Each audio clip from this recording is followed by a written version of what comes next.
Good day everyone, I am Leslie Longbowen and this is UPTV Online Profile Student Edition. Today we will have a chance to talk to a successful mooter from the UP College of Law. To get to know more about her, let's watch this. Debating. Mooting. These are the two passions of the best oralist in East Asia regionals of Stetson International Environmental Moot Court, Bernadette Angangco. She took up political science in Ateneo de Manila University. It was here where she first engaged in debating and became part of Ateneo Debate Society. In fact, she became one of Ateneo Debate Society's top adjudicators during her time. After graduating with honors, she entered UP College of Law. Here, she found her interest in mooting. She became part of the UP Moot Court Union and eventually became its president. In 2011, she competed in the John Pictet Humanitarian Competition with her team and reached the semi-final rounds. Last year, her team also emerged as champion in Stetson International Environmental Moot Court East Asia Regionals.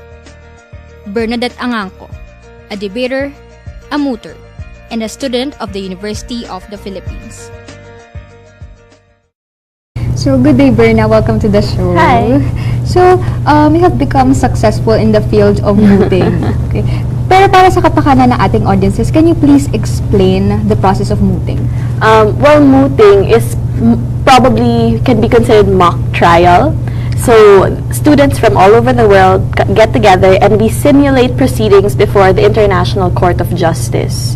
So, normally there's a fictional legal dispute, and in the case of my tournament, it's called Stetson, it's environmental law. So there's a fake environmental problem, and then it's called mooting. So we submit pleadings, which are written documents. So that's the first phase, and then the second phase is the oral phase. So the second phase, that's when we're presenting our pleadings in court. So may pagkakahawig ba ito sa debating? Similar, but the difference between debate and moot is that debate would probably be more informal. Debate is what would take place in Congress, in the legislative, diba? In the legislative, not everybody is a lawyer, right? So what happens is, when you talk, you appeal to heartstrings, you appeal to the average, everyday, reasonable person. But when you do moot court, this time you're in front of a panel of learned judges. So a lot of the time they get actual ICJ justices or big-time lawyers or people who really specialize in international law.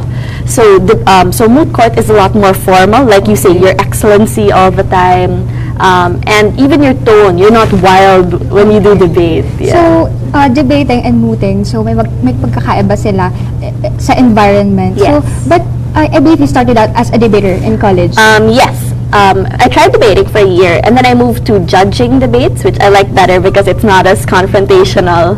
Okay. So that's what encouraged you to enter mooting. Yes. Okay. Yeah. I like thinking about things. So you're doing good in the field. In fact, you have joined the two international competitions. Yes. Yung John Pictet Humanitarian Moot Court and Stetson Environmental Moot Court. Yes. So can you please describe these two moot courts? Well, Pictet actually isn't a moot per se. Pictet is sort of like a simulation of what goes on in the international arena when you're actually dealing with international humanitarian law. So you'll be given different scenarios. So for one, we had to simulate being hostage negotiators for the International Red Cross. So they really sent us into the woods and then would talk to the jury. The jury is a group of IHL experts, and they would observe how we dealt with particular situations. Okay. So what do you find the most challenging part ng pagsali sa international competitions? Preparing and researching, because it's really crazy.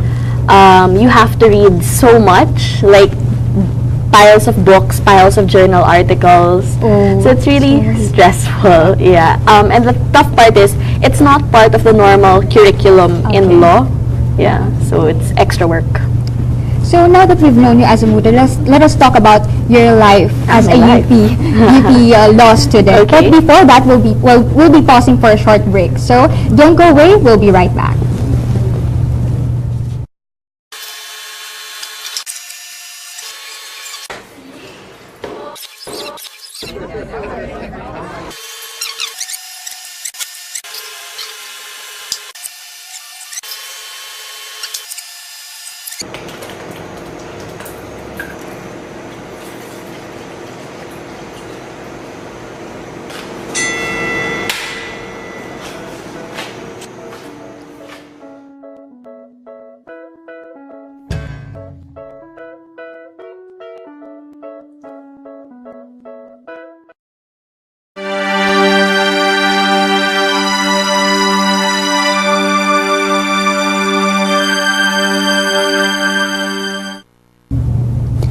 welcome back to UPTV Online Profile Student Edition. We are still with a UP Law student and mooter, Bernadette Angangco. So Bernadette, you're a graduating student of law, and surely in your 4 years of stay in the law school, marami kang natutunan. So I hope how so. did studying law in UP change your perspectives in life? Wow, studying law. I guess, well, off the top of my head, it's kind of mean.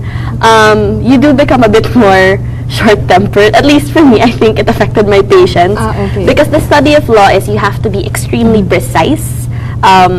Like the Dean Carlotta, one of our teachers always said, whenever you speak, you have to have cutting-edge accuracy.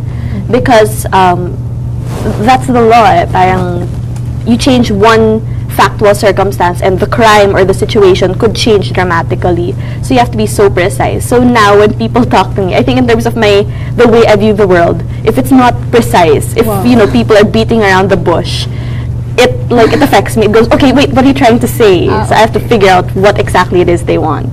Gusto mo direct to the point. Yeah, I place a higher premium on it now. Okay. So part of your training in UP Law is working for OLA, or the Office of the Legal Aid, where you help the marginalized people with their legal issues. So what's the best thing that you've learned from that experience?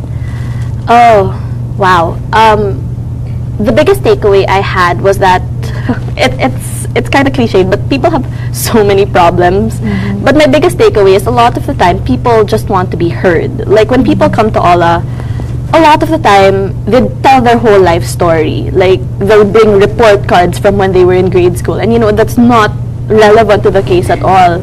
And I think law and litigation revolves around that, like, intensely hurt feelings or feeling of injustice. Which is why something I like that OLA does is we really encourage alternative dispute resolution, which is solving the problem even before it comes to court.